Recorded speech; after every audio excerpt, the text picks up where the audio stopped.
নমস্কার বন্ধুরা, education culture YouTube চ্যানেলে তোমাদের প্রত্যেককে স্বাগতম। তো আজকে আমি যে বিষয়টা নিয়ে আলোচনা করব সেটা হচ্ছে ম্যাকআউটের অড সেমিস্টার এক্সামিনেশন রেজাল্ট। মূলত তোমরা জানো যে ম্যাকআউটের এবছর অড সেমিস্টার দুটো ধাপে কিন্তু হয়েছে। প্রথম ধাপে থার্ড সেমিস্টার এক্সক্লুডিং বিটেক এবং BPharm, fifth semester, seventh semester এবং নাইন্থ সেমিস্টার। একই সাথে সেকেন্ড ফেজে আমাদের হয়েছে first semester for all undergraduate and postgraduate, also third semester BTech এবং বিফার্ম। তো ফার্স্ট ফেজের যে সমস্ত স্টুডেন্টরা ছিল তাদের কিন্তু এক্সাম হয়ে রেজাল্ট আউট হয়ে গেছে। তাদের শুধুমাত্র এখন পিপিআর বা পোস্ট পাবলিকেশন রিভিউ রেজাল্টের জন্য অপেক্ষা। এবং যারা এই তৃতীয় ধাপে অর্থাৎ ফেজ টুতে এক্সামিনেশন দিলে অড সেমিস্টারে, তাদের কিন্তু রেজাল্টের জন্য তারা অপেক্ষা করছে। তো তোমাদের এক্সাম যেটা, সেই এক্সামটা তোমাদের শেষ হয়েছে কিন্তু মার্চ মাসের 25 তারিখে, আর আজকে হলো এপ্রিল মাসের 8 তারিখ, অর্থাৎ প্রায় তোমাদের 13 দিন আগে কিন্তু শেষ হয়ে গেছে ম্যাকআউটের লাস্ট যে এক্সামটা ছিল তোমাদের সেটা। দেখো, ম্যাকআউটের কপি চেকিং প্রক্রিয়া অন্যান্য ইউনিভার্সিটির তুলনায় অনেক তাড়াতাড়ি হয়।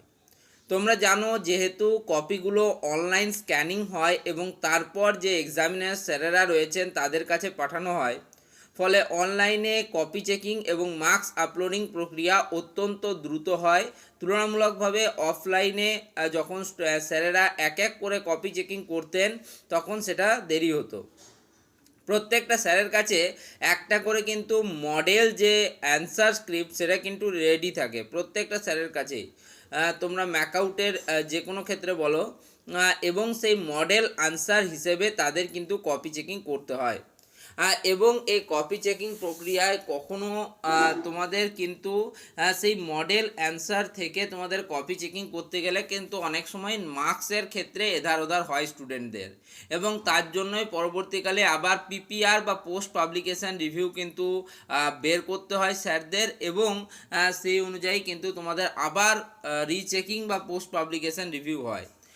তো এবারে কি হচ্ছে, এবারেও সেরকমই একটা প্রসেস চলছে। তোমাদের এখন কপি চেকিং পদ্ধতি চলছে। যে কপি স্ক্যানিংয়ের যে ব্যাপারগুলো ছিল সেটা কিন্তু কমপ্লিট হয়ে গেছে। এতক্ষণে কিন্তু টিচারদের কাছে কপি চলে গেছে, এবং অনেক ক্ষেত্রে যে এক্সামগুলো তোমাদের একবারে শুরুর দিকে হয়েছিল, যেমন 13 তারিখ, 14 তারিখ, 16 তারিখ, এই দিকগুলোতে যে এক্সামগুলো তোমাদের কন্ডাক্ট হয়েছিল, আশা করছি তার কপি চেকিং প্রক্রিয়াও কমপ্লিট হয়ে গেছে। পক্ষান্তরে 20 তারিখের পরের যে এক্সামগুলো তোমরা দিয়েছো, সেই এক্সামগুলোর কপি চেকিং আশা করছি এখনও বাকি আছে।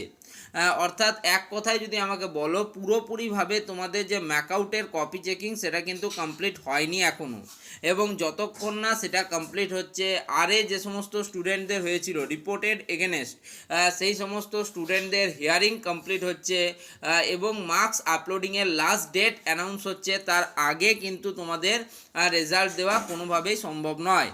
তার উপর আরও একটা বিষয় রয়েছে, যেটা হচ্ছে এই ফার্স্ট তোমাদের যে ফেজের অড সেমিস্টার এক্সামিনেশন যেটা হয়েছিল তার পিপিআর রেজাল্ট বা পোস্ট পাবলিকেশান রিভিউ রেজাল্ট যতক্ষণ না আসছে ততক্ষণ কিন্তু এই ম্যাকআউটের এই যে অড সেমিস্টার এক্সাম রেজাল্ট সেটা বেরোনো কিন্তু সম্ভবপর নয়। একটা সমীক্ষায় বলা হচ্ছে বা হিসাব করেও দেখা যাচ্ছে যে এপ্রিল মাসের কিন্তু তোমাদের যতদূর ধারণা, তোমাদের কিন্তু 20 তারিখের মধ্যে রেজাল্ট আসার একটা সম্ভাবনা রয়েছে ম্যাকআউটের অড সেমিস্টারে। তবে তারপরের সময়টা কিন্তু ওয়েস্ট বেঙ্গলের জন্য একটা গুরুত্বপূর্ণ সময়। ওয়েস্ট বেঙ্গল বিধানসভা ইলেকশন রয়েছে, তো তার মধ্যে কি রেজাল্ট বেরোনো সম্ভব হবে সেটা নিয়েও কিন্তু একটা ধোঁয়াশা বা দ্বন্দ্ব রয়েছে স্টুডেন্টদের মনে। তাই যদি 20 তারিখের মধ্যে তোমাদের ম্যাকআউট স্টুডেন্টদের যে অড সেমিস্টারের রেজাল্ট পাবলিশ হয়ে যায়, সেক্ষেত্রেই সেটা কিন্তু আশা করছি যে ভালো হবে এবং তোমাদের জন্য খুবই ইম্পর্টেন্ট হবে। কারণ অলরেডি কিন্তু ইভেন্ট সেমিস্টারের যে এক্সাম ডেটস রয়েছে, বাকি সমস্ত প্রক্রিয়া রয়েছে, এক্সাম এবং এক্সাম রিলেটেড যে অ্যাক্টিভিটিস রয়েছে সেটা কিন্তু অ্যানাউন্স হয়ে গেছে। আপডেটেড অ্যাকাডেমিক ক্যালেন্ডার পাবলিশ হয়ে গেছে। ফলে এখন কিন্তু তোমরা ওয়েট করে আছো যে তোমাদের অড সেমিস্টারের রেজাল্টটা কখন বেরোয়। সেটা কিন্তু এখন মূল ইম্পর্টেন্ট এবং ইম্প্যাক্টফুল জিনিস তোমাদের জন্য। তো সেটাই তোমাদের আমি আজকের ভিডিওতে ডিসকাস করলাম। ভিডিওটা ভালো লাগলে ভিডিওটিকে লাইক করো, বন্ধুর মধ্যে শেয়ার করো, চ্যানেলটিকে সাবস্ক্রাইব করে নাও। ধন্যবাদ সকলকে।